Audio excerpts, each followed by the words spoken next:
Hey guys, welcome back to my channel code in code. आज हम देखने वाले हैं इंस्ट्रक्शन एंड ऑपरेशन वाले लेक्चर को। पिछले लेक्चर्स में हमने पढ़ा था इंट्रोडक्शन टू सी लैंग्वेज में, जहाँ पे कि मैंने आपको बताया था कि वेरिएबल्स क्या होते हैं, इनपुट आउटपुट क्या होता है, जहाँ पे हमने देखा था कंपाइलर क्या चीज़ होती है। एंड उसके बाद वाले लेक्चर में मैंने पढ़ाया था आपको एक्सरसाइज 1 को मैंने सॉल्व कराया था, जहाँ पे कि हमने कुछ रिलेटेड क्वेश्चन किए थे पहले टॉपिक से। आज के लेक्चर में हम पढ़ने वाले हैं इंस्ट्रक्शन एंड ऑपरेशन, जहाँ पे कि हम देखेंगे कुछ सर्टेन टाइप ऑफ आपके ऑपरेटर्स क्या क्या होते हैं, देन आपके ऑपरेशन क्या क्या परफॉर्म होते हैं, कितने टाइप के ऑपरेशन होते हैं, इन चीज़ों को हम देखने वाले हैं। तो जिन लोगों को भी पुराना लेक्चर जिन्होंने नहीं देखा है उनसे मेरा एक सजेशन रहेगा कि आप पुराने लेक्चर को पहले देख लीजिए for a better understanding, and उसके बाद आप उस एक्सरसाइज को सॉल्व कीजिए, उसके बाद आपको यहाँ पे आना चाहिए। So let's start. तो हमारा टॉपिक है इंस्ट्रक्शन एंड ऑपरेशन। तो इंस्ट्रक्शन क्या चीज़ होती है? इंस्ट्रक्शन बेसिकली देखा जाए तो ये सेट्स ऑफ कमांड्स होती हैं जो कि कंपाइलर को फोर्स करती है किसी प्रोग्राम को रन करने के लिए। कुछ सेट ऑफ कमांड्स होते हैं, जैसे कोई रेसिपी होती है ना, जस्ट लाइक वही चीज़ है। जैसे किसी को बनाते हैं, जैसे आपने चाय बनाया तो चाय बनाने की रेसिपी होती है, ठीक है। तो जैसे कि आपने लिया, आपने दूध लिया, पानी लिया, चाय पत्ती लिया, चीनी लिया, अदरक ली थोड़ी सी, तो इसको बनाने के लिए जो रेसिपी यूज हुई है उसी को कहा जाता है क्या? कमांड्स, ठीक है। एग्जीक्यूट करने वाले को बोला जाता है कंपाइलर, और हम जो देते हैं उसे हम कहते हैं इंस्ट्रक्शन। तो दोनों का जो मिक्सचर है इसे हम क्या कहते हैं? इंस्ट्रक्शन कहते हैं। तो आइए हम यहाँ पे देख पा रहे होंगे C instruction are the commands in the program that instruct the compiler to do certain action. हमारा जो प्रोग्राम है उसको एग्जीक्यूट तो कंपाइलर ही कर रहा है, तो कंपाइलर ही क्या करेगा? इस इंस्ट्रक्शन को एग्जीक्यूट करने वाला है। तो इसलिए हम इसे क्या कहते हैं? इंस्ट्रक्शन कहते हैं, जो कि कंपाइलर एग्जीक्यूट करता है। अब हमारे सी प्रोग्राम में 3 टाइप के इंस्ट्रक्शन होते हैं। पहला इंस्ट्रक्शन होता है टाइप डिक्लेरेशन इंस्ट्रक्शन, फिर होता है arithmetic instruction, and the third instruction is control instruction. हम सारे इंस्ट्रक्शन को लाइन बाय लाइन डीपली जाके देखेंगे। तो पहला हमारा इंस्ट्रक्शन आ जाता है टाइप डिक्लेरेशन इंस्ट्रक्शन। तो टाइप डिक्लेरेशन इंस्ट्रक्शन में क्या होता है? टाइप डिक्लेरेशन समझ पा रहे होंगे आप, यहाँ पे टाइप बताया जाता है इंस्ट्रक्शन का। जो भी टाइप होगा वो चीज आपको बताया जाएगा। मतलब कि आपने जैसे कंटेनर क्रिएट किया, आपने यहाँ पे कंटेनर क्रिएट किया है, ये कंटेनर मेरा हो गया है, ठीक है। पिछले लेक्चर में मैंने बताया था आपको कि कंटेनर्स क्या होते हैं। Containers are basically the name of the variable. ये क्या होते हैं? नेम ऑफ द वेरिएबल्स होते हैं, ठीक है। तो यहाँ कंटेनर मैंने क्रिएट कर लिया है, तो ये ए नाम, इसका नाम मैंने रख दिया है ए। तो ये कंटेनर है और ये क्या है? मेरा वेरिएबल नेम है, ये मेरा वेरिएबल नेम है, ठीक है। देन ये मेरा क्या है? यहाँ पे ये कंटेनर है मेरा, ये कंटेनर है जिसमें कि क्या होगी? कुछ वैल्यू स्टोर होने वाली है, कुछ वैल्यू स्टोर होने वाली है मेरी, ठीक है। अब इस कंटेनर में इसका नाम क्या है? ए है। अब ये ए मैंने आपको पिछली क्लास में बताया था डेटा टाइप्स के बारे में। तो किस टाइप का ये कंटेनर कितना बड़ा होगा, इसको बताने के लिए डेटा टाइप्स को लाया जाता है। तो डेटा टाइप्स क्या बताते हैं कि कंटेनर किस टाइप का है। तो टाइप बताने के लिए ही यूज किया जाता है क्या? टाइप डिक्लेरेशन इंस्ट्रक्शन को, ठीक है। तो टाइप का मतलब क्या? स्पेसिफाई करना है आपको वेरिएबल को यूज करने के पहले कि कौन से टाइप का डेटा है ये, ठीक है। क्या ये इंट टाइप का है, क्या ये कैर टाइप का है, क्या ये डबल टाइप का है, ये क्या है? ये स्ट्रिंग टाइप का है। तो आपको स्पेसिफाई करना काफी ज्यादा इंपॉर्टेंट है, ठीक है। इसे ही कहते हैं हम टाइप डिक्लेरेशन। तो टाइप डिक्लेरेशन देखते हैं डेफिनेशन क्या है इसका। Informs the compiler about the type of variable used. किस टाइप का वेरिएबल आप यूज कर रहे हैं उसके बारे में इंफॉर्म करता है टाइप डिक्लेरेशन इंस्ट्रक्शन कंपाइलर को। Whenever variable is used, we need to specify the type of data it can hold. तो सबसे पहले आपको स्पेसिफाई करना होता है कि कौन सा टाइप का आप वेरिएबल यूज कर रहे हैं। उसके बाद आप उसमें वैल्यू को डालेंगे। जैसे कि मैंने यहाँ पे कुछ लिख दिया है इंट ए अगर मैंने कर दिया है, कुछ और पेन ले लेते हैं यहाँ पे, इंट ए इक्वल्स टू मैंने लिख दिया है, ठीक है। तो पहले आपको डिक्लेयर करना है, उसके बाद आप डालेंगे ए इक्वल्स टू समथिंग 5, ठीक है। सपोज अब डायरेक्टली ऐसे नहीं कर सकते कि ए इक्वल्स टू अपने 5 किया, फिर नीचे में आप इंट ए कर रहे हैं। आपको मैं इसको VS कोड में रन करके दिखाऊंगा कि ये आपको एरर देगा, ठीक है। हमेशा क्या होता है ना, प्रोग्रामिंग में टॉप डाउन अप्रोच आप फॉलो करते हैं। टॉप डाउन अप्रोच के बारे में मैंने लेक्चर फर्स्ट में पढ़ाया है, जहां फ्लो ऑफ प्रोग्राम के बारे में बताया आपको मैंने। तो वहां पे आप जाके इसको देख सकते हैं कि टॉप डाउन अप्रोच क्या होता है। टॉप डाउन अप्रोच का मतलब शॉर्ट में अगर बताऊं तो प्रोग्राम कभी भी ना लाइन बाय लाइन एग्जीक्यूट होता है, ऊपर से नीचे। कभी ऐसा नहीं होगा कि पहले नीचे वाला होगा फिर ऊपर वाला होगा। हाँ, कुछ केसेस में ऐसे होते हैं, आपको बताऊंगा कहां पे होते हैं, लेकिन वो ठीक है। तो अभी के लिए आप ये समझिए कि टॉप डाउन अप्रोच किसी प्रोग्रामिंग लैंग्वेज में यूज होता है। सी प्रोग्रामिंग में बेसिकली इस कंसेप्ट को ही फॉलो किया जाता है। तो टॉप डाउन अप्रोच मतलब ऊपर से नीचे आ रहा है, लाइन बाय लाइन एग्जीक्यूट होगा हमारा कोड, ठीक है।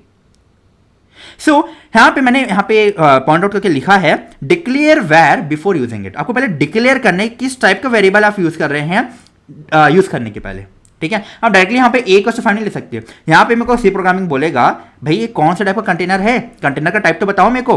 तो यहाँ पे सबसे पहले मेरे को क्या करना पड़ेगा, बताना पड़ेगा कि ये कंटेनर ए है जिसका टाइप है मेरे पास इंट, देन ए में मैंने कुछ वैल्यू डाला, ओके, तो आपको ना इसी तरीके से करना है इस चीज़ को, ठीक है। जैसे कुछ वैलिड ऑपरेशन है, कुछ वैलिड ऑपरेशन है डिक्लेरेशन के, वो सब चीज़ हम आपको बता देता हूँ, फिर हम इसे वीएस कोड में जाके देखेंगे।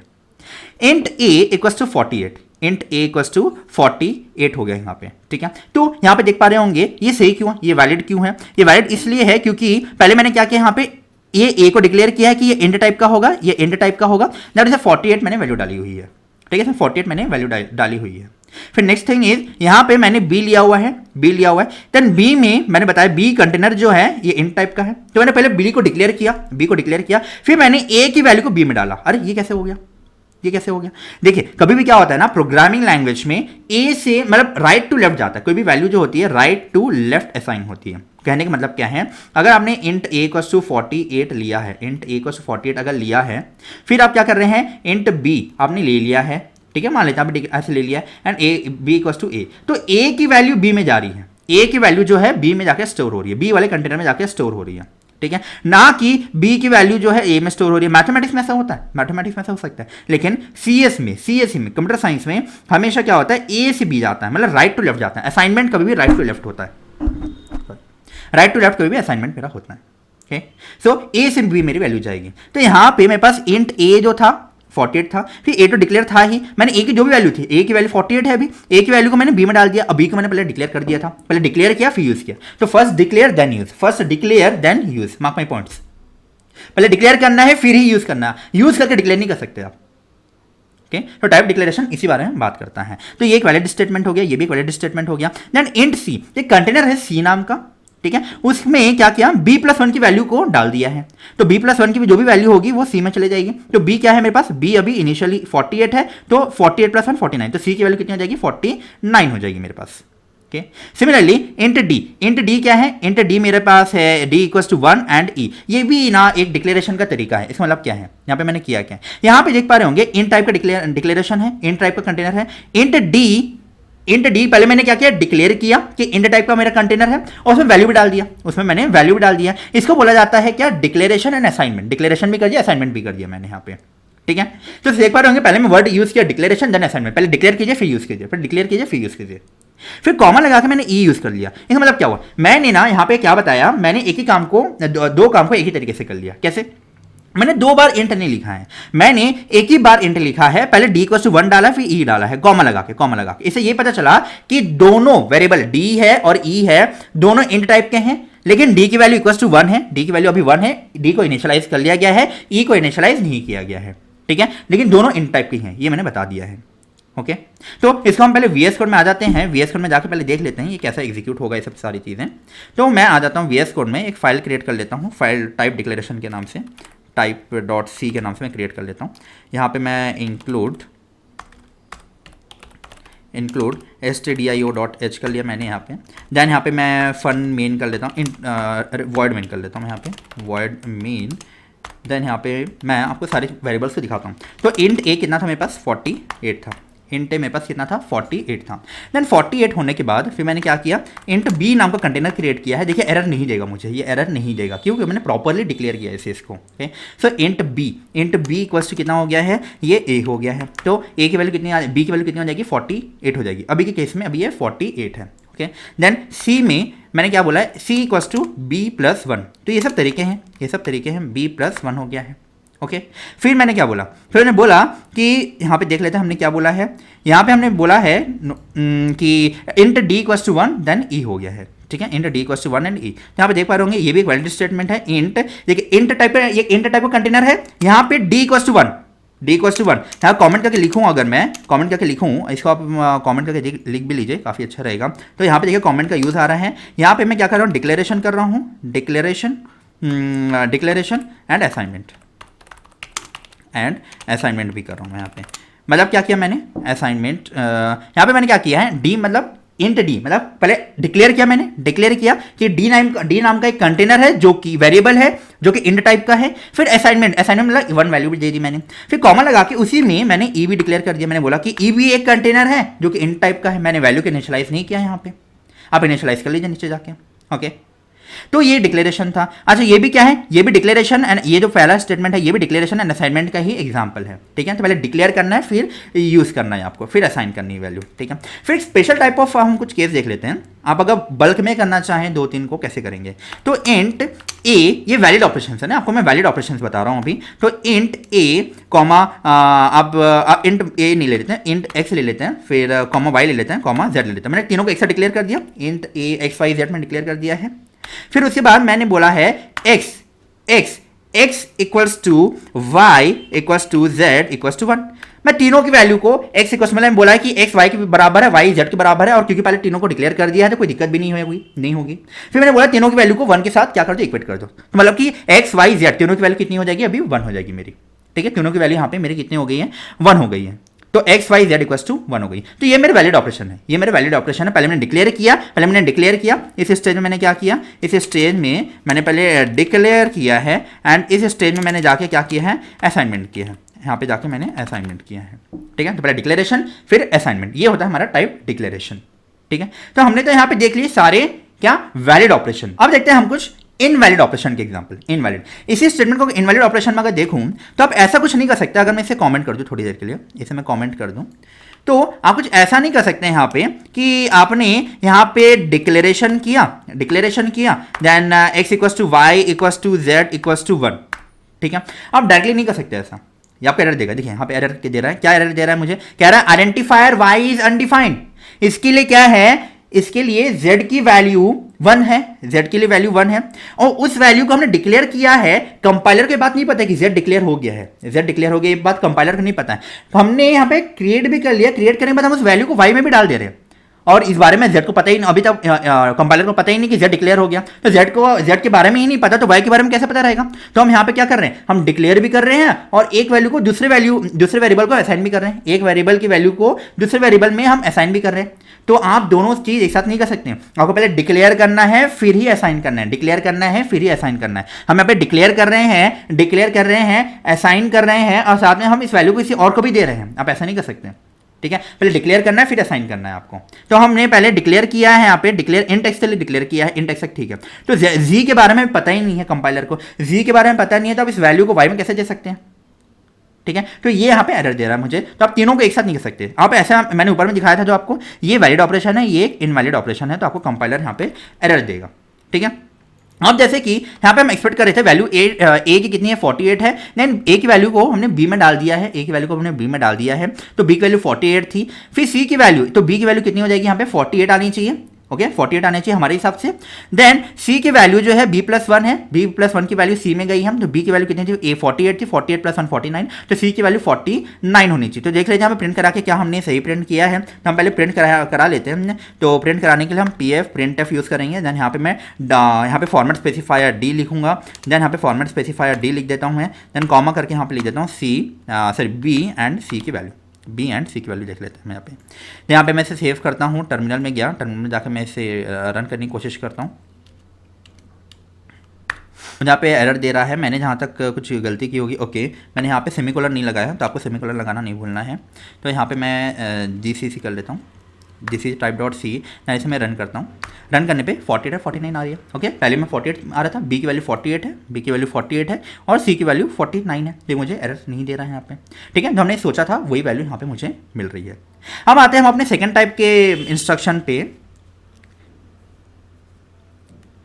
जो सेकंड टाइप का हमारा इंस्ट्रक्शन है उसे कहते हैं हम अरिथमेटिक इंस्ट्रक्शन। तो हमने देख लिया टाइप डिक्लेरेशन क्या होता है, देन टाइप इंस्ट्रक्शन क्या होता है, टाइप डिक्लेरेशन इंस्ट्रक्शन। अब हम देखने वाले हैं क्या अरिथमेटिक इंस्ट्रक्शन क्या चीज होती है। तो अरिथमेटिक इंस्ट्रक्शन में use to perform some arithmetic operation, simple सी बात है, कुछ अरिथमेटिक ऑपरेशन है उसको परफॉर्म करने के लिए अरिथमेटिक ऑपरेशन इंस्ट्रक्शन के हम यूज करते हैं। तो अरिथमेटिक नंबर्स आपने क्या क्या पढ़े, अरिथमेटिक ऑपरेशन आपने क्या क्या पढ़े हुए हैं अभी तक, लोअर क्लास में जो पढ़े हुए हैं वही चीज़ है। हमने पढ़ा हुआ है प्लस, हमने पढ़ा हुआ है minus, multiplication, divide, then modulus भी पढ़ा हुआ है। ये मॉड्यूलस के बारे में बात करूंगा अभी आपसे मैं, ठीक है। तो अभी तक आपको पता है कि ये प्लस होता है, माइनस होता है, इनटू में हम एस्टेरिक्स लगाते हैं। देन यहाँ पे अच्छा इनटू करने के लिए आप ऐसे नहीं कर सकते, मान लीजिए आपने दो वैल्यू डिक्लेयर किया है ए और बी को, तो इसको मल्टीप्लाई करने के लिए आप ऐसे नहीं सकते जैसे मैथमेटिक्स में हम ए बी करते हैं या फिर हम ए डॉट बी करते हैं, आप ऐसा नहीं कर सकते, या फिर ए क्रॉस बी भी नहीं कर सकते। ये तीनों क्या होंगे यहाँ पे गलत हो जाएंगे, आपको ऐसा करना ही नहीं है। ओनली क्या वैलिड है, ए एस्टेरिक्स बी ही अलाउड है आपको, ठीक है। इस बात का काफी ज्यादा आपको ध्यान रखना है। तो यहाँ पे use arithmetic operator uses arithmetic operator like plus minus into divided by and modulus. इसे हम क्या कहते हैं? इसे हम कहते हैं मॉड्यूलस। इसे हम यहाँ पे कहते हैं मॉड्यूलस। Modulus, okay. मॉड्यूलस मतलब आपको बताऊंगा अभी क्या चीज़ होती है। अब दो नंबर्स जिसके साथ हम कुछ ऑपरेशन करने वाले हैं, उस जिसके साथ हम करने वाले उसे हम कहते हैं क्या? ऑपरेंड, जिसे हम कहते हैं ऑपरेंड। तो ये ऑपरेंड 1 हो गया, ये ऑपरेंड 2 हो गया। एंड उसके साथ जो ऑपरेटर यूज होता है हम उसे कहते हैं ऑपरेटर। सिंपल सी बात है, हम इसे कहते हैं ऑपरेटर। ओके, ये ऑपरेटर हो गया मेरा। देन यहां पे क्या लिखा हुआ है? Note single variable on the LHS. आपको बताऊंगा ये जिसका मतलब क्या है। देन इसमें कुछ वैलिड ऑपरेशंस होते हैं, वैलिड ऑपरेशंस होते हैं। वैलिड ऑपरेशन के बारे में बात करेंगे अभी। तो यहां पे कह रहा है a equals to B plus C. Okay, A equals to B plus C है, ठीक है, वैलिड ऑपरेशन है। मतलब बी प्लस सी आपने सॉल्व किया, बी प्लस सी जो भी आएगा उस वैल्यू को आपने ए में डाला, ये इस वैल्यू को आपने ए में डाला, तो ओके इट इज एडमिसिबल, क्योंकि राइट टू लेफ्ट जाता है मेरा वैल्यू, राइट टू लेफ्ट जाएगा, तो यहाँ से ऐसा जाएगा, ये है ना, ऐसा जाएगा, इस वैल्यू ये वैल्यू जो है यहाँ पे आएगी। ओके, सिमिलरली ये बी इंटू सी है, बी इंटू सी करके मैंने ए में डाल दिया है। देन बी बाई सी है, जो भी नंबर है उसकी वैल्यू मैंने ए में डाल दी है, ठीक है। ये सारे वैलिड ऑपरेशन है। अब इनवैलिड ऑपरेशन क्या है? आपने एबीसी डिक्लेयर किया है, आपने एबीसी डिक्लेयर किया है, बी और सी में मैंने कुछ ऑपरेशन परफॉर्म किया है। तो इस ऑपरेशन में बी प्लस सी को मैंने सॉल्व किया, तो मैंने ए की वैल्यू को बी प्लस सी में डाल रहा हूं। अरे कौन सा कंटेनर है? बी प्लस सी। बी प्लस सी कोई कंटेनर का नाम तो नहीं हो सकता, प्लस आ गया है ना, प्लस आ गया। आपको मैंने बताया था ना कि कंटेनर के नाम पे कोई भी स्पेशल कैरेक्टर नहीं आ सकता एक्सेप्ट डॉलर एंड अंडरस्कोर। तो ये डेफिनेटली कोई कंटेनर का नाम तो नहीं हो सकता बी प्लस सी। तो अब ए की वैल्यू को बी प्लस सी में नहीं डाल सकते, बी प्लस सी की वैल्यू को ए में जरूर डाल सकते, क्योंकि ये रेफरेंस है ना। ए तो हम बोल सकते किसी कंटेनर का नाम है, लेकिन बी प्लस सी कौन सा कंटेनर है मेरे लिए, तो ए की वैल्यू को मैं बी प्लस सी में नहीं डाल सकता। तो ये एक इनवैलिड ऑपरेशन हो गया। सिमिलरली ये बी इंटू सी, आपको मैंने बताया था मल्टीप्लिकेशन करने का तरीका नहीं होता, बी सी की वैल्यू ए में डाल रहे, ये क्या करना क्या चाह रहे हो भाई, करना क्या चाह रहे हो आप, ठीक है। सिमिलरली अगर हमको पावर करना है, अगर मेरे को बी मान लीजिए 2 टू द पावर 2 लिखना है, मैं ऐसा नहीं लिखूंगा 2 ये 2 जन एंगल ब्रैकेट लगा दिया, ऐसा वर्टिकल एंगल ब्रैकेट जहां पे 2 लिख रहा हूं, ये गलत चीज है, ऐसा भी नहीं कर सकता मैं यहाँ पे। ठीक है, तो उसके लिए क्या यूज होता है? उसके लिए पावर फंक्शन हमारे पास होता है, हम इसमें सी में ये power function, power operations are performed using power function included in the math library. जैसे आपका stdio.s था, आपका स्टैंडर्ड इनपुट आउटपुट लाइब्रेरी था, उसी तरीके से मैथ डॉट लाइब्रेरी भी होता है, जहां पे कि आप क्या करते हैं? फंक्शंस को ऐड करते हैं, ओके, जो कि मैथमेटिकल ऑपरेशन परफॉर्म करने के काम आता है। तो ये पावर नाम का एक फंक्शन है, अभी फंक्शन में हम आए नहीं है, लेटर सेशंस में हम आएंगे पावर क्या, फंक्शंस क्या होते हैं, वहां पर आपको बताऊंगा पावर फंक्शन क्या चीज़ होती है। तो अभी आपको जानना है, ये एक मेथड है जिसकी मदद से हम पावर को कैलकुलेट कर सकते हैं, POW, एंड इसके ब्रैकेट में डाल के आप x डालेंगे। जैसे मान लीजिए मेरा 2 टू द पावर अगर मेरे को 5 करना है, तो ये x की जगह क्या आ जाएगा? 2 आ जाएगा, बेस वैल्यू आएगी, देन एक्सपोनेंट जो एक्सपोनेंट में रहेगा वो आपको y में आ जाएगा। तो 2,5 करूंगा तो मेरा वैल्यू आ जाएगा 32, 2 टू द पावर 5 क्या होता है? 32 होता है, तो आपकी वैल्यू यहाँ पे आ जाएगी। तो x to the power y जिसे हम कहते हैं वही चीज़ है। तो आइए हम इसे करके देख लेते हैं अपने IDE पे। सो हमारा यहाँ पे वैल्यूज़ था, इस सारे वैल्यूज़ को मैं यहाँ पे कट कर देता हूँ। तो मेरे कुछ वैलिड ऑपरेशन है, a equals to B plus C, a equals to B plus C है, उस ऑपरेशन को हम यहाँ पे देख लेते हैं, a equals to B plus C. तो a equals to B plus C, तो पहले मैं डिक्लेयर कर लेता हूँ int a comma b comma c, ये तीनों को मैंने डिक्लेयर कर लिया। सबसे पहले तो मैं सबसे पहले डिक्लेयर कर लूँगा। तो डिक्लेयर करने के बाद यहाँ पे मैं क्या कह रहा हूँ, a equals to B plus C, okay, ये वैलिड स्टेटमेंट है। तो सबसे पहले मैं क्या आ जाता हूँ, बी प्लस सी कर लेता हूँ, बी प्लस सी कर लिया मैंने यहाँ पे, ओके, वैलिड स्टेटमेंट है, ठीक है। फिर मैंने यहाँ पे क्या किया, ये बार सी क्यों continue, okay, B equals to B plus C हो गया। देन यहाँ पे मैं क्या कर रहा हूँ, देन यहाँ पे मैं C equals to something B into 6 कर देता हूँ, बी इंटू 6, मतलब जो भी बी की वैल्यू होगी उसे मैं 6 मल्टीप्लाई कर रहा हूँ, ठीक है, ये भी वैलिड स्टेटमेंट है। सिमिलरली यहाँ पे जो मेरी बी है, मैं बी इक्वल्स टू बोल रहा हूँ, जो भी बी की वैल्यू होगी अभी बी -6 कर दो, ओके, ये भी वैलिड स्टेटमेंट है, यहाँ पे कोई दिक्कत नहीं है, ठीक है। तो यहाँ पे मैंने यहाँ पे सी को मैंने डिक्लेयर करना है, तो मैंने यहाँ पे कंटिन्यू हो गई ये चीज़, ओके। तो यहाँ पे मैं इसे डिक्लेयर कर दूंगा, ओके, तो यहाँ पे डिक्लेयर हो गया, ठीक है, ये वैलिड स्टेटमेंट है। देन इनवैलिड स्टेटमेंट क्या है? अगर मैं बी प्लस सी की वैल्यू को अगर ए में डालता हूँ तो मुझे यहाँ पे एरर देगा, मुझे यहाँ पे एरर आएगा। यहाँ पे एरर क्या आ रहा है, expression must be modifiable value. ये मॉडिफाई तो हो ही नहीं सकता ना, मॉडिफाई तो हो ही नहीं सकता, ये इसको अलग अलग ट्रीट कर रहा है, यहाँ पे बी और सी को अलग अलग ट्रीट कर रहा है, तो ये एक साथ तो हो ही नहीं सकते, तो मैं ऐसा नहीं कर सकता, ये एक इनवैलिड स्टेटमेंट हो गया मेरे लिए, ठीक है। तो यहाँ पे वैलिड स्टेटमेंट नहीं है, तो मैं इसे यूज़ नहीं कर सकता। दैन सिमिलरली यहाँ पे अगर मैं देखूँ बी ए इक्वल्स टू अगर बी सी करूँ, बी सी, ये बोलेगा बी सी क्या है भाई, बी सी क्या है, तो यहाँ पे बोलेगा आइडेंटिफायर BC इज अनडिफाइंड, ये तो अनडिफाइंड है, मेरे को पता ही नहीं BC क्या है। तो यहाँ पे मुझे ये एरर देगा। ओके, तो लाइक दैट हम इसे सॉल्व करेंगे। अच्छा, मॉड्यूलस ऑपरेटर क्या होता है? मॉड्यूलस ऑपरेटर ना किसी चीज का रिमाइंडर रिटर्न करता है, ठीक है। अच्छा, फिर डिवाइडेड बाई क्या करता है? डिवाइडेड बाई क्या करता है? डिवाइडेड बाई क्वोशिएंट प्रोवाइड करता है, सिंपल सी बात है। जैसे कि आपने डिवाइड किया 4 डिवाइडेड बाई 2, तो मुझे पता है 4 डिवाइडेड बाई 2 क्या होता है? 2 होता है। 2 इज द क्वोशिएंट, तो आपको रिटर्न करेगा 4 डिवाइडेड बाई 2, 2 रिटर्न करेगा। लेकिन वहीं पे 4 मॉड्यूलस 2, तो 4 डिवाइडेड बाई 2 क्या होगा मेरे पास? 2 हो जाएगा। लेकिन 4 मॉड्यूलस 2 मतलब रिमाइंडर क्या आएगा? डिवाइड करने पे 0 आएगा, ऑब्वियस सी बात है, कंप्लीटली डिविजिबल है, तो 0 आएगा। इसे हम करके देख लेते हैं यहाँ पे। तो हम इसे करके देखेंगे, तो मेरे पास इसको मैं कट कर देता हूँ क्योंकि ये इनवैलिड ऑपरेशंस है मेरे पास। तो मैं इंट एक्स इक्वल्स टू यहाँ पे ले लेता हूँ, इंट एक्स इक्वल्स टू यहाँ पे 4 ले लेता हूँ मैं। Then int y equals to यहाँ पे मैं ले लेता हूँ 2। देन यहाँ पे मैं परफॉर्म करूँगा एक्सप्रेशन, प्रिंट स्टेटमेंट डायरेक्टली हम प्रिंट करा सकते हैं यहाँ पे। तो प्रिंट स्टेटमेंट में हम यहाँ पे वैल्यू प्रिंट कराने वाले हैं। वैल्यू क्या प्रिंट कराने वाले हैं? यहाँ पे हम लिख लेते हैं format specifier d, then comma करके क्या कर लेते हैं हम? एक्स बाई वाई कर लें क्या? एक्स बाई वाई कर लेते हैं, एक्स डिवाइडेड बाई वाई कर लेते हैं, एक्स बाई वाई। ओके, ये वाला स्टेटमेंट है। देन इस स्टेटमेंट में मैं दूसरा कर लूँगा x modulus y, x modulus y. Okay, मैं ऐसा भी कर सकता हूँ डायरेक्टली, क्योंकि मेरे को पता है ये मेरे को एक इंटीजर वैल्यू ही रिटर्न कर रहा है, तो ये ले लेगा, कोई दिक्कत नहीं करेगा। यहाँ पे मैं टर्मिनल में गया, फिर से इसे मैं रन करना चाहूँगा, तो मैं इसे रन करता हूँ। यहाँ पे मैंने रन किया तो मुझे यहाँ पे 20 दिखा रहा है, यहाँ पे मुझे 20 दिखा रहा है, ठीक है। यहाँ पे 20 दिखा रहा है, इस मतलब 2 and 0, 2 and एक्चुअली 20 नहीं है, 2 and 0 है, ठीक है। इसमें न्यू लाइन कर देता हूँ। तो मैंने बताया था escape sequence, okay, escape sequence, तो आपको यहाँ पे एस्केप सीक्वेंस लगाना है। न्यू लाइन के लिए मैंने ऐसे बताया था आपको /n लगाना है। मैं फिर से मैं सेव करूँगा, रन करूँगा, तो मुझे देखिए यहाँ पे 20 एक्चुअली 20 नहीं है, वो 2 and 0 है, वो 2 and 0 है, दो अलग अलग वैल्यू है। तो यहाँ पे देख पा रहे हैं 2 and 0, तो पहले वाले के लिए वैल्यू 2 आई है, दूसरे वाले के लिए 0 आई है, तो ऑब्वियस सी बात है। तो मैं 4 डिवाइडेड बाई 2 करूँगा, तो यहाँ पे x divided by 4, x divided by y किया, तो 4/2 2 देगा मुझे। एंड x मॉड्यूलस y में क्या देगा? 4 modulus 2 will be equals to 0, क्योंकि रिमाइंडर मेरा 0 आ रहा है यहाँ पे, तो 0 रिटर्न करने वाला है मुझे, ठीक है। तो ये था मेरा मॉड्यूलस ऑपरेटर, तो ये था मेरा मॉड्यूलर ऑपरेटर। मैंने बता दिया आपको मॉड्यूलर ऑपरेटर क्या चीज़ होती है। तो float data types are not allowed. अच्छा, इसमें कुछ वैलिड ऑपरेशन, इनवैलिड ऑपरेशंस है, वो इनवैलिड ऑपरेशंस को भी हम देख लेते हैं। हमें सारी चीज़ों को यहाँ से फिर से मैं कट कर दूंगा। अब कुछ इनवैलिड ऑपरेशंस हैं मॉड्यूलर ऑपरेटर पे, वो जो कि वैलिड नहीं होते हैं। क्या लिखा हुआ है यहाँ पे? यहाँ बोल रहा है कि float data types are not allowed, float data types यहाँ पे अलाउड नहीं है, फ्लोट डेटा टाइप्स यहाँ पे अलाउड नहीं है। तो उसके सामने से कैसे सॉल्व करेंगे, आइए देख लेते हैं इस चीज़ को भी हम यहाँ पे। तो हमने यहाँ पे क्या किया, फ्लोट लिया, फ्लोट यहाँ पे मैंने किया x इक्वल्स टू 4.0 कर दिया है। देन यहाँ पे मैंने ले लिया है एक इंट वैल्यू ले लेता हूँ मैं, इंट y इक्वल्स टू मैं यहाँ पे 2 कर लेता हूँ, इंट y इक्वल्स टू 2 कर लेता हूँ। देन यहाँ पे अगर मैं करूँ इंट z कर लेता हूँ मैं, इंट z इक्वल्स टू अगर मैं x मॉड्यूलस y करूँ, तो यहाँ पे क्या होगा? मुझे एरर देगा, ये बोलेगा कि expression must be integral type का होना चाहिए। आप फ्लोट में ऐसा फ्लोट वैल्यू को यूज नहीं कर सकते मॉड्यूलर ऑपरेटर के साथ, ठीक है। तो ये एक इनवैलिड स्टेटमेंट है। तो सिर्फ मॉड्यूलस ऑपरेटर जो है आपका फ्लोट टाइप्स के लिए ही यूज होता है, बाकी चीज के लिए आप यूज इसे नहीं कर सकते। इस बात का आपको काफी ज्यादा ध्यान रखने का है यहाँ पे। द नेक्स्ट थिंग इज, आपको एक क्वेश्चन दिया गया है, write a C program to demonstrate working of a binary arithmetic operator.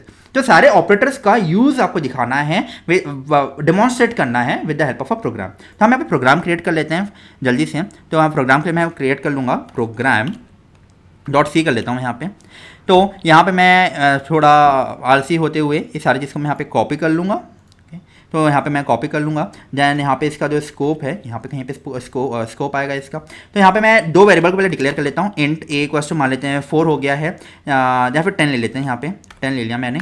Then int b equals to यहाँ पे मैंने क्या ले लिया है? 5 ले लिया है।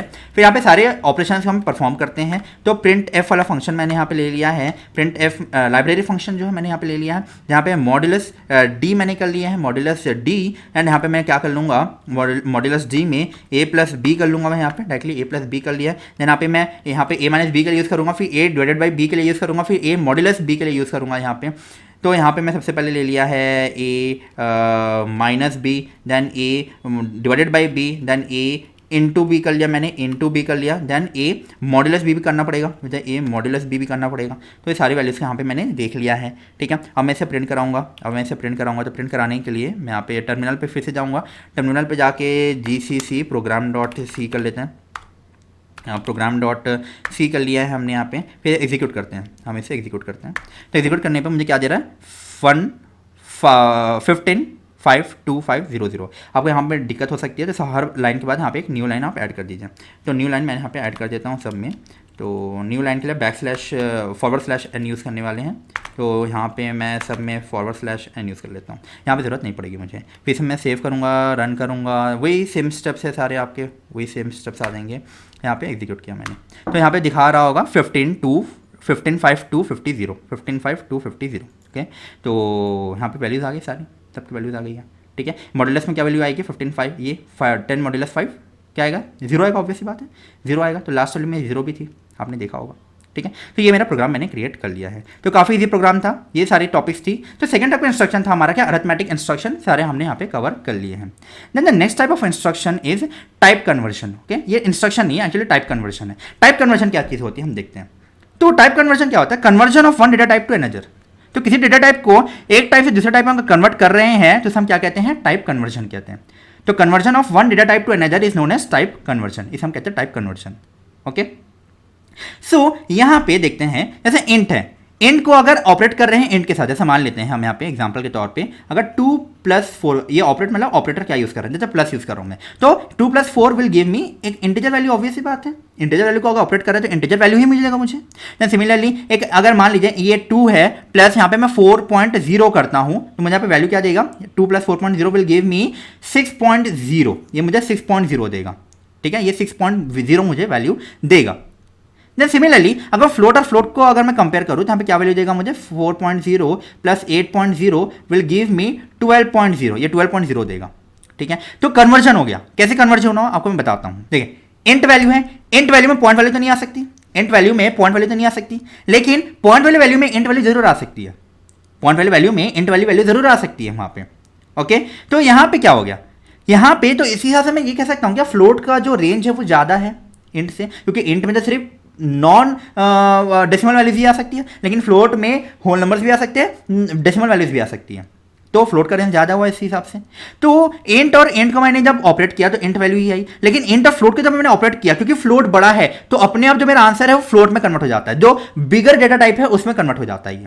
ठीक है, और फ्लोट है तो फ्लोट में ही चले जाएगा, फ्लोट है तो इंट में नहीं आएगा मेरा वैल्यू, फ्लोट में ही आएगा, यहाँ फ्लोट में ही आएगा वैल्यू मेरा। ठीक है, यहाँ पे गलत हो गया है, इसे हम देखते हैं। अब टाइप कन्वर्जन दो टाइप के होते हैं, पहला होता है इम्प्लिसिट टाइप कन्वर्जन एंड दूसरा होता है explicit type conversion. Implicit type conversion जो होता है कंपाइलर अपने आप कर देता है, एंड एक्सप्लिसिट टाइप कन्वर्जन हम खुद से जो करते हैं उसे कहते हैं एक्सप्लिसिट टाइप कन्वर्जन। तो इम्प्लिसिट टाइप कन्वर्जन को हम ऑटोमेटिक टाइप कन्वर्जन भी कहते हैं, क्योंकि कंपाइलर अपने आप इसे कर देता है। मतलब कि एक कोई छोटा सा डेटा टाइप है उसको बिगर डेटा टाइप में प्रमोट जो कर दे उसे हम कहते हैं implicit data type, and bigger data type को हम छोटे डेटा टाइप में कन्वर्ट करते हैं तो उसे हमें एक्सप्लिसिटली करना पड़ता है, कंपाइलर इसे अलाउ नहीं करता, हम इसे फोर्स करते हैं करने के लिए। ठीक है, जिसे हम कहते हैं एक्सप्लिसिट टाइप कन्वर्जन। तो हम दोनों के यहाँ पे एग्जांपल्स देखेंगे। तो done by compiler on its own and data type are upgraded to the greater data type. ठीक है, लेकिन यहाँ पे हायर डेटा टाइप से लोअर डेटा टाइप में अपने आप नहीं जाएगा, हमको इसे करना होगा, इसे हम कहते हैं एक्सप्लिसिट टाइप कन्वर्जन। ठीक है, अब यहाँ पे इसका सिंटेक्स है, अब यहाँ पे टाइप लिखेंगे, इसके अंदर जो भी टाइप में कन्वर्ट करना चाहते हैं हम, और यहाँ पे एक्सप्रेशन रहेगा आपका एक्सप्रेशन। ठीक है, अब यहाँ पे क्वेश्चन दिया हुआ है, right an example of implicit type conversion and right an example of explicit type conversion. तो दोनों टाइप कन्वर्जन को हम यहाँ पे अभी देखने वाले हैं। तो आइए हम यहाँ पे VS कोड में वापस से आ जाते हैं। यहाँ पे मैं एक फाइल क्रिएट कर लूँगा इम्प्लिसिट के नाम से, implicit.c। यहाँ पे मैं इंक्लूड लिख लूँगा, यहाँ पे मैं इंक्लूड लिख लेता हूँ, इंक्लूड, देन आपका stdio.h, देन यहाँ पे void main मैंने यहाँ पे कर लिया है, यहाँ पे void main मैंने कर लिया है। अब देखते हैं इम्प्लिसिट टाइप कन्वर्जन में आपका क्या होगा। इम्प्लिसिट टाइप कन्वर्जन में हमने यहाँ पे क्या करते हैं, int x इक्वल्स टू हम ले लेते हैं 4, देन यहाँ पे मैं कैरेक्टर ले लेता हूँ, एक कैरेक्टर टाइप का एरे ले लेता हूँ, कैर यहाँ पे ले लेता हूँ मैं char a, okay, char a b ले लेता हूँ, actually a B equals to यहाँ पे कर लेता हूँ क्या, कैरेक्टर ए है मेरा, कैरेक्टर ए ले लेता हूँ यहाँ पे। देन यहाँ पे मैं क्या करना चाहता हूँ, यहाँ पे मैं एक वैल्यू चाहता हूँ इंटीजर में, यहाँ पे वैल्यू चाहता हूँ मैं इंटीजर में। तो इंट y इक्वल्स टू मैं यहाँ पे क्या कर दूंगा, x प्लस ए बी कर दूंगा, तो यहाँ पे देख रहे हैं कोई भी एरर नहीं दे रहा है मुझे। क्यों? क्योंकि कैर को ये उसके इंटीजर वैल्यू में कन्वर्ट कर देगा। आपका डाउट होगा इंटीजर वैल्यू में कैसे कन्वर्ट कर रहा है ये, क्योंकि इंटीजर वैल्यू में कन्वर्ट इसलिए कर पा रहा है क्योंकि ये इसके एस का ही वैल्यू है, ये क्या है, इसके एस का ही वैल्यू है। तो char is converted char is converted to its ASCII value, ASCII value. Okay, ये अपनी एस्काई वैल्यू में कन्वर्ट हो जाता है। अच्छा, एक एस्काई वैल्यू क्या है आपको मैं बताऊंगा अभी, एस्काई वैल्यू क्या है आने वाले लेक्चर्स में। अभी अकेले आपको ये समझना है, कोई भी कैरेक्टर की ना एक इंटीजर वैल्यू होती है जो कि वो होल्ड करता है, उस इंटीजर वैल्यू को हम कहते हैं उसकी एस्काई वैल्यू। एस्काई एक बोल सकते हैं आपका एक ऑर्गेनाइजेशन है जिन्होंने बताया था कि कैरेक्टर्स की कौन कौन सी इंटीजर्स वैल्यू होनी चाहिए। ओके, तो अभी ए के आपको जानना है, ए की जो वैल्यू होती है वो होती है 97। ए की वैल्यू जो होती है यहाँ पे होती है 97। तो यहाँ पे मैं दोनों को ऐड करूंगा और देखिए, तो मैंने एक कैरेक्टर और एक इंटीजर वैल्यू को ऐड किया तो मेरा ओवरऑल आंसर किस में आएगा? इंटीजर में आएगा। क्यों? क्योंकि इंटीजर का जो टाइप होता है वो कैरेक्टर से बड़ा है, तो ओवरऑल आंसर मेरा किस में आएगा? इंटीजर में आएगा। अगर मैं प्रिंट कराऊँ वाई को अगर मैं प्रिंट कराता हूँ तो वाई को प्रिंट कराने पर मुझे वैल्यू क्या आएगी?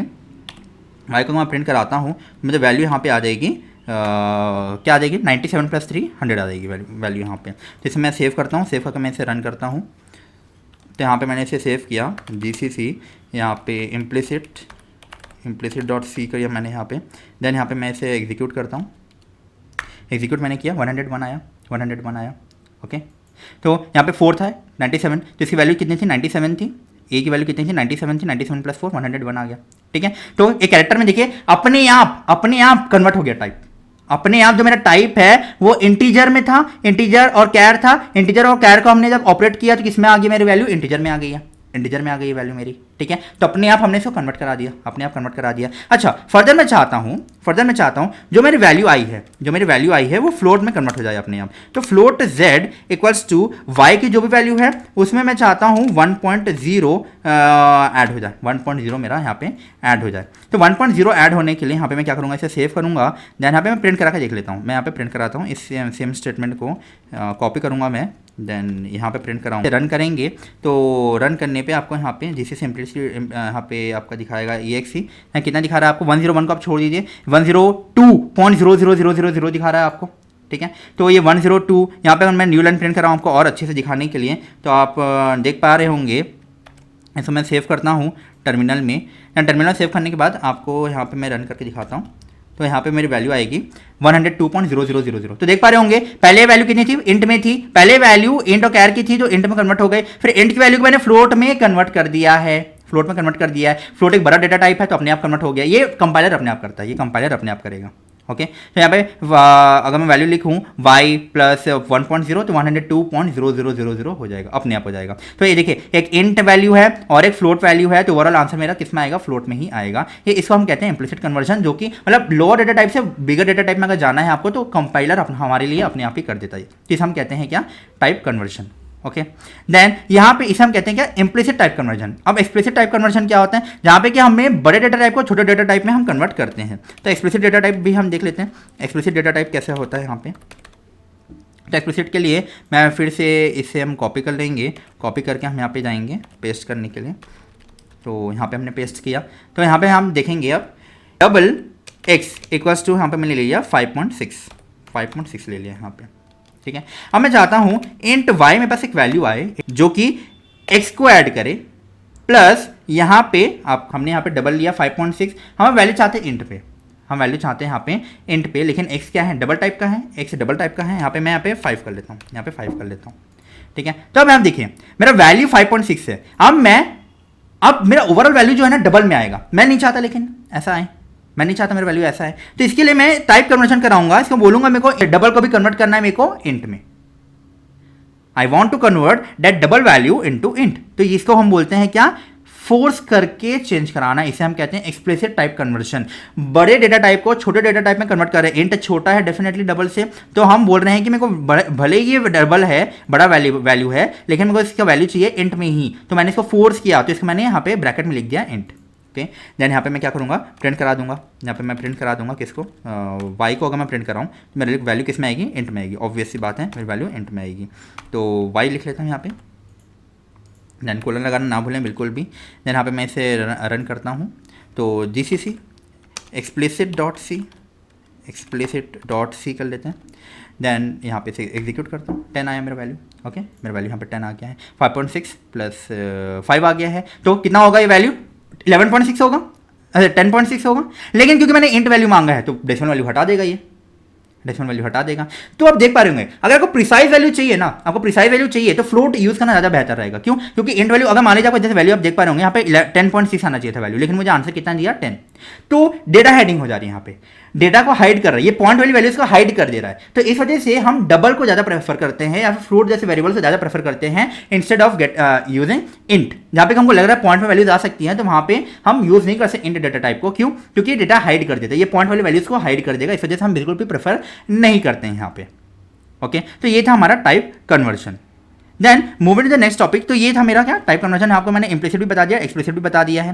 देन कुछ ऑपरेटर्स के प्रेसिडेंस होती हैं सॉल्व करने के, मतलब कोई ऑपरेटर किस तरीके से प्रेसिडेंस, मतलब क्या, अगर मान लीजिए आपको ये दिया हुआ है, जैसे मैथ्स में होता है ना बॉड मास रूल आप फॉलो करते थे, उसी तरीके से हमारे सी प्रोग्रामिंग में भी एक रूल बना हुआ है सॉल्व करने के लिए, जिसे हम कहते हैं कि प्रेसिडेंस, मतलब किसकी प्रायोरिटी हाई होगी, पहले कौन सॉल्व होगा। बॉड मास में तो पहले क्या यूज होता था, पहले बॉड मास अगर लिखे हैं हम यहाँ पे, तो बॉड मास में पहला ब्रैकेट को छोड़ दिया, पहले डिवीजन होता था, फिर मल्टीप्लिकेशन, फिर एडिशन, फिर सब्ट्रैक्शन। तो उसी तरीके से सी प्रोग्रामिंग में कौन सा ऑपरेशन पहले परफॉर्म होगा अगर एक साथ चारों है, तो उस केस में हम प्रेसिडेंस को यूज करते हैं। तो प्रेसिडेंस में ये कहता है पहले मल्टीप्लिकेशन, डिवीजन और मॉड्यूलस एक साथ, मतलब उनकी प्रेसिडेंस एक होगी, पहले प्रायोरिटी में वो रहेंगे, उसके बाद प्लस और माइनस रहेंगे, उसके बाद असाइनमेंट होगा। ठीक है, अगर मान लेते हैं अगर किसी तरीके से मल्टीप्लिकेशन, डिवीजन और मॉड्यूलस एक साथ अगर आ जाए, फिर उस केस में क्या होगा, अभी तीनों का अगर तीनों का प्रेसिडेंस सेम है, तीनों की प्रायोरिटी सेम है, अगर तीनों आ गए तो पहले कौन सॉल्व होगा, उस केस में अपन यूज करते हैं एसोसिएटिविटी के। एसोसिएटिविटी ये बताता है कि जब प्रेसिडेंस सेम हो तो कहां से कहां आपको सॉल्व करना है, पहले किसको सॉल्व करना है, फ्लो ऑफ प्रोग्राम क्या होगा, उस केस में एसोसिएटिविटी को यूज किया जाता है। तो एसोसिएटिविटी कभी होता है जब प्रेसिडेंस मेरा सेम हो जाए, मतलब तीनों चीज अगर एक साथ आ जाए तो उस केस में पहले प्रायोरिटी किसको दी जाएगी, तो उस केस में अपन यूज करते हैं क्या, एसोसिएटिविटी को। ठीक है, तो टेल्स अबाउट द डायरेक्शन, तो डायरेक्शन बताते हैं कहां से कहां तक एग्जीक्यूट होना चाहिए। तो यहाँ पहले इस क्वेश्चन को देखते हैं, 4 + 9 × 10 करते हैं यहाँ पे। तो 4 + 9 × 10 में पहले प्रायोरिटी किसकी है, मल्टीप्लिकेशन की है, तो 9 × 10 कितना आ जाएगा 90, एंड देन प्लस होगा तो 90 + 4 90 + 4 हो जाएगा। अगर ऐसे सिंपली सॉल्व करें तो 4 + 9 13, 13 × 10 130 आएगा। कितना वेरिएशन आ रहा है यहाँ पे। फिर 4 × 3 डिवाइडेड बाई 6 × 2, तो देखिए यहाँ पे इनटू और मल्टीप्लिकेशन एक साथ आ गया, तो उस केस में क्या करेंगे, एसोसिएटिविटी का अपन यूज करेंगे। तो ये कहता है कि अगर मल्टीप्लिकेशन और डिवीजन एक साथ आ रहा है तो लेफ्ट टू राइट सॉल्व करो प्रोग्राम को, और प्लस माइनस आ गया एक साथ तो लेफ्ट टू राइट सॉल्व करो। ठीक है, सिंपल सी बात है। तो अगर ये दोनों एक साथ आ गए तो लेफ्ट टू राइट बढ़ो। ओके, सिंपल सी चीज़ है। हम इसको इंट डिक्लेयर कर लेते हैं, इंट डिक्लेयर कर लेता हूँ यहाँ पे, इसको इंट डिक्लेयर कर लिया। 4 + 9 × 10 करना था मुझे, तो यहाँ पे 4 + 9 × 10 कर लेते हैं। इंटू 10 मैंने कर लिया है। देन यहाँ पे मैं क्या कराऊंगा, प्रिंट करा दूंगा एक्स को, यहाँ पे प्रिंट करा दूंगा मैं एक्स को। ऐसे मैं सेव करता हूँ, सेव करने के बाद इसे मैं रन करूँगा टर्मिनल में। तो एक्सप्लिसिट को अगर मैं रन करूँ तो मुझे वैल्यू क्या देगा, 94 दे रहा है, 94 देगा। ठीक है, क्यों वैल्यू देगा 94, क्योंकि 4 + 9 9 × 10 90 हो गया, +4 94, जैसे हमने देखा था यहाँ पे। ठीक है, 94 वैल्यू आ रही थी मेरी यहाँ पे 94। देन यहाँ पे सिमिलरली 4 × 3 / 6 × 2 करूँ, अगर मैं 4 × 3 / 6 × 2, 4 × 3 डिवाइडेड बाई 6 × 2 अगर मैं करूँ, 6 × 2 करूँ, तो यहाँ पर मुझे क्या देगा देख लेते हैं। तो टर्मिनल में फिर से जाऊँगा मैं, ऐसे रन करूँगा। रन करने के बाद मुझे यहाँ पे क्या देगा, एक्सप्लिसिट मैंने कर लिया है। देन EXE, तो 4 दे रहा है मुझे वैल्यू, 4 दे रहा है मुझे वैल्यू। ठीक है, तो यहाँ पे क्या आ गया, ऑब्वियस बात है 4 मुझे वैल्यू देगा। 4 × 3 यहाँ पे कितना हो जाएगा, 12 होगा, 12 डिवाइडेड बाई 6 2 होगा, फिर 2 × 2 कितना आ जाएगा, 4 आ जाएगा। ठीक है, 4 × 3 12, 12/6 की वैल्यू कितनी आ गई, 12/6 की वैल्यू 2 आ गई है। देन 2 × 2 यहाँ पे क्या हो जाएगा मेरा 4 हो जाएगा। ओके, ये चीज़ वैल्यू हो गई। तो ये था मेरे पास क्या, ये था मेरे पास प्रेसिडेंस। ओके, प्रेसिडेंस हो गया, एसोसिएटिविटी हो गई है। Then the next thing is control instruction. तो कंट्रोल इंस्ट्रक्शन में ना 3 टाइप के कंट्रोल इंस्ट्रक्शन होते हैं जो कि यूज किए जाते हैं। कि एक्चुअली क्या है ना, कंट्रोल इंस्ट्रक्शन मतलब आप इंस्ट्रक्शन को कंट्रोल कर पा रहे हैं, अपने फ्लो ऑफ डायरेक्शन को चेंज कर पा रहे हैं। जब आपको फ्लो प्रोग्राम होगा ना, उसके डायरेक्शन को आप चेंज कर पा रहे हैं कि पहले ये एग्जीक्यूट होना चाहिए, मतलब कुछ सेट्स ऑफ कंडीशन है, वो कंडीशन अगर फुलफिल होते हैं तो पहले ये कंडीशन एग्जीक्यूट होगा, फिर ये कंडीशन एग्जीक्यूट होगा। तो आपको फ्लो ऑफ प्रोग्राम को अगर आप चेंज कर पा रहे हैं, उसे हम कहते हैं क्या, कंट्रोल इंस्ट्रक्शन। तो उसको हम चेंज कर पाते हैं with the help of this instruction. Okay, then हमारे सी प्रोग्रामिंग में इंस्ट्रक्शन है, एक है सीक्वेंस कंट्रोल इंस्ट्रक्शन, देन है decision control instruction, case control and then loop control. 4 types के होते हैं इंस्ट्रक्शन। पहला इंस्ट्रक्शन होता है sequence control, decision control, case control and loop control. Okay, तो ये 4 टाइप के इंस्ट्रक्शन हमारे सी में होते हैं। आने वाले समय में हम सारे इंस्ट्रक्शन को एक साथ देखेंगे। ओके, तो अभी के लिए हम कुछ इंस्ट्रक्शन को हम देख लेते हैं ऐसे ही। तो पहला होता है, देखिए यहाँ पे अगर देख पा रहे होंगे आप, सीक्वेंस कंट्रोल, डिसीजन कंट्रोल और केस कंट्रोल जो होते हैं ये sets of condition to execute the instruction. ये कुछ सेट्स ऑफ कंडीशन होते हैं जो कि किसी इंस्ट्रक्शन को एग्जीक्यूट करने के काम आते हैं, ठीक है। अगर ये कंडीशन फुलफिल हुआ है, if this then execute this, if that then execute that. और लूप कंट्रोल क्या काम आता है, execute sets of instruction for certain number of time. अगर मान लीजिए अपने नाम को अगर 100 बार प्रिंट करना है तो कैसे प्रिंट करेंगे, ठीक है। कुछ कंडीशन अगर फुलफिल हुआ तो अपने नाम को आप 100 बार प्रिंट कराना चाहते हैं, तो क्या आप बार बार प्रिंट कराएंगे क्या, नहीं। तो उस केस में हम लूप कंट्रोल इंस्ट्रक्शन का यूज करते हैं, ठीक है। तो हम आने वाले लेक्चर्स में हमारा जो पूरा सी प्रोग्रामिंग है ना उसका बेसिक्स ही है, कंट्रोल इंस्ट्रक्शन पे ही हमारे आने वाले टॉपिक्स होने वाले हैं, ठीक है। तो बहुत इंटरेस्टिंग टॉपिक है ये। The next one is operators. तो कुछ ऑपरेटर्स होते हैं हमारे पास। ऑपरेटर मतलब सिंपल सी चीज जो ऑपरेट करने के काम आते हैं किसी दो ऑपरेंड को, ओके। तो हमारे कुछ ऑपरेटर्स होते हैं। पहला होता है arithmetic operator, relation operator. Arithmetic मतलब प्लस माइनस, रिलेशन ऑपरेटर मतलब दो चीज के रिलेशन को एस्टेब्लिश करने के काम आता है, उसे हम कहते हैं relational operator. The next thing is logical operator, okay. Then bitwise operator क्या होता है वो देखेंगे हम। Then assignment operator, then ternary operator. Ternary operator हम आने वाले लेक्चर्स में देखेंगे। रिलेशन ऑपरेटर, रिलेशनल ऑपरेटर क्या होता है, दो चीज के रिलेशन को एस्टेब्लिश करने के काम आता है। तो आप देख पा रहे होंगे इक्वस टू पहले हम करते थे ए इक्वस टू दिस, ये असाइनमेंट करने के काम आता था। मतलब कि हम बोल रहे हैं कि ए की वैल्यू 2 होने वाली है, लेकिन ए अगर मैंने डिक्लेयर किया A equals to 2 then B equals to 4, अब मैं बोल रहा हूं ए इक्वस टू बी, तो मतलब कंपेयर कर रहा हूं क्या ए बी के इक्वल है, क्या ए बी के इक्वल है, ये मैं कंपेयर कर रहा हूं, ठीक है। तो वैल्यू किस में आएगी, ऑब्वियस बात है वैल्यू मेरी किस में आएगी, ट्रू और फॉल्स में आएगी। लेकिन क्योंकि बुलियन वैल्यू उस समय में नहीं आई थी, सी प्रोग्रामिंग में नहीं है, इसमें मेरा आंसर किस में आएगा, 0 यहाँ पे 1 में आएगा। 0 मतलब फॉल्स, 1 मतलब ट्रू, ठीक है। तो इक्वस टू बी, तो रिलेशन स्टेब्लिश करने के जो काम आता है उसे हम कहते हैं क्या, रिलेशन ऑपरेटर। उसी तरीके से मेरे ग्रेटर देन होता है, then greater than equals to b होता है, देन लेस देन होता है, less than equals to b होता है, then not equals to operator भी एक होता है, रिलेशनल ऑपरेटर, ओके। देन हम इसे आने वाले लेक्चर्स में देखेंगे कैसे यूज करना है। देन लॉजिकल ऑपरेटर, तो लॉजिकल ऑपरेटर 3 टाइप के होते हैं, एंड, और एंड नॉट। इसका ट्रूथ टेबल होता है। तो आपको याद रखना हर प्रोग्रामिंग लैंग्वेज में ना 2 नंबर्स होते हैं, बाइनरी नंबर जिसे हम कहते हैं 0 एंड 1। तो 0 का मतलब होता है क्या, ऑफ या फिर फॉल्स, ओके। देन 1 का मतलब होता है ट्रू या फिर बोल सकते हैं ऑन, ओके। ये मतलब होता है। हम ये ट्रूथ टेबल बनाते हैं। ट्रूथ टेबल ये कहता है, एंड ऑपरेटर ये कहता है कि 2 कंडीशन अगर ट्रू हैं तभी ही आंसर मेरा ट्रू आएगा। मतलब कि अगर ट्रू एंड ट्रू अगर मैं देखूं, ट्रू एंड ट्रू, तो आंसर ट्रू आएगा। और अगर मैं फॉल्स एंड ट्रू मतलब कि एक कंडीशन से कि एक कंडीशन गलत है तो तभी मेरा गलत ही आएगा। क्यों, क्योंकि मैं एंड बोल रहा हूं। एंड मतलब ये भी सही होना चाहिए, ये भी होना चाहिए, ये भी होना चाहिए और ये भी होना चाहिए। तो दोनों ट्रू होंगे तो ही ट्रू होगा, एक भी गलत होगा तो गलत हो जाएगा। ट्रू और फॉल्स हुए तो भी गलत फॉल्स आएगा मेरा, या दोनों ट्रू होंगे तो ऑब्वियसली बात है दोनों सही हैं तो ठीक है, ओवरऑल आंसर भी ट्रू है मेरा, ठीक है। तो हम ये जो बनाया है ना हमने, इसे हम कहते हैं क्या, ट्रूथ टेबल। हम इसे कहते हैं ट्रूथ टेबल, ठीक है। तो अगर दोनों ट्रू हुए तो ही ट्रू होगा, एक फॉल्स एक ट्रू हुए तो फॉल्स होगा, एक ट्रू एक फॉल्स हुआ तभी भी फॉल्स होगा, दोनों ट्रू है तो दो ही ट्रू होगा। तो इसमें ट्रू सिर्फ एक ही बार आएगा, दोनों मतलब ट्रू एक ही बार आएगा मेरा, ठीक है। जब मेरा दोनों ट्रू होंगे, ठीक है, ये लास्ट मैंने लिख दिया था पहले, दोनों ट्रू होंगे तो ही सही होगा, उनमें से एक भी गलत हुआ तो नहीं आएगा। तो एंड मतलब दोनों सही होना चाहिए। और मतलब बारिश हो भी सकती है, बारिश नहीं भी हो सकती है, तो या अगर या आ रहा है इस मतलब हो भी सकता है नहीं भी हो सकता है, उस केस में हम यूज करते हैं और। तो अगर और का मैं ट्रूथ टेबल बनाऊं यहाँ पे, और का मैं ट्रूथ टेबल हमें ड्रॉ करूं तो यहाँ पे क्या हो जाएगा, ट्रू और फॉल्स, एक भी अगर सही हुआ तो सही हो जाएगा true, false true will give me true, दोनों सही हुए तो हो गए ट्रू होगा, अगर दोनों गलत हुए तो दोनों ही गलत है तो ऑब्वियस बात है आंसर गलत ही आएगा। तो ये इसका ट्रूथ टेबल हो गया।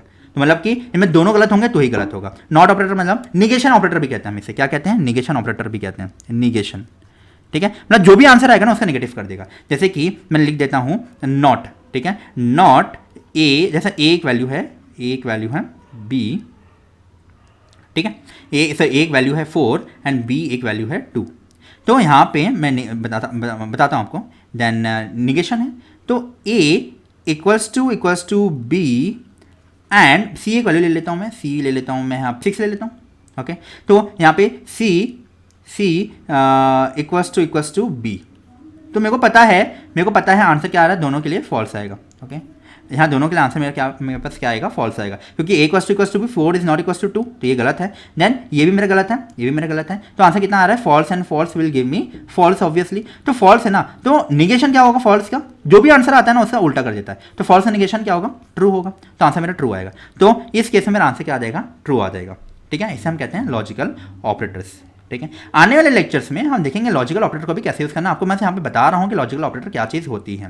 देन ऑपरेटर प्रेसिडेंस क्या होता है? ऑपरेटर प्रेसिडेंस मतलब ऑपरेटर कौन सा कब एग्जीक्यूट होगा, किस तरीके से एग्जीक्यूट होगा। तो सबसे पहले होता है निगेशन ऑपरेटर आपका, देन आपका होता है मल्टीप्लिकेशन, इसको बोलते हैं पूरे मल्टीप्लिकेटिव होता है, मल्टीप्लिकेटिव प्रेसिडेंस कहते हैं हम इसे। देन एडिशन एंड सब्ट्रैक्शन हो गया यहाँ पे। Then the less than greater than use होगा यहाँ पे। फिर आपका इक्वल्स टू होता है, ठीक है। फिर आपका एंड यूज होता है, फिर असाइनमेंट। तो ये ऑपरेटर के प्रेसिडेंस हैं। नेक्स्ट लेक्चर में हम देखेंगे सारे ऑपरेटर्स को कैसे यूज करना, relation operator, logical operator, operator precedence. Then assignment operator आते हैं। असाइनमेंट ऑपरेटर भी आपके इक्वल्स टू होते हैं, प्लस इक्वल्स टू होते हैं, माइनस इक्वल्स टू होते हैं, देन इनटू इक्वल्स टू होते हैं, डिवाइडेड बाई इक्वल्स टू होते हैं, मॉड्यूलस इक्वल्स टू होते हैं, ठीक है। तो जस्ट मैं आपको इस लेक्चर में बता रहा था कि कौन सी चीज़ क्या होती है, ठीक है। Then in the very next lecture मैं आपको बताऊंगा कि सारे लेक्चर्स सारे ऑपरेटर्स को किस तरह से आपको यूज करना है, ठीक है। वहां पे हम देखेंगे असाइनमेंट ऑपरेटर क्या होता है, रिलेशन ऑपरेटर क्या होता है, लॉजिकल ऑपरेटर क्या होता है, असाइनमेंट ऑपरेटर क्या होता है। सारे ऑपरेटर्स को हम एक साथ देखेंगे, डीप डाइव करेंगे, उससे कुछ रिलेटेड क्वेश्चन भी हम करने वाले हैं। देन टिल देन आपको मैंने जो क्वेश्चंस दिए हुए हैं उसको आपको सॉल्व करना है। एंड आपको और अगर क्वेश्चंस चाहिए, आपको अगर हैकाथॉन्स वगैरह के डिटेल्स आपको चाहिए तो डिस्क्रिप्शन में आपको मैं अपने टेलीग्राम चैनल का लिंक दे दूंगा, आप वहां पे जाके ज्वाइन भी कर सकते हैं। Till then keep learning and stay safe.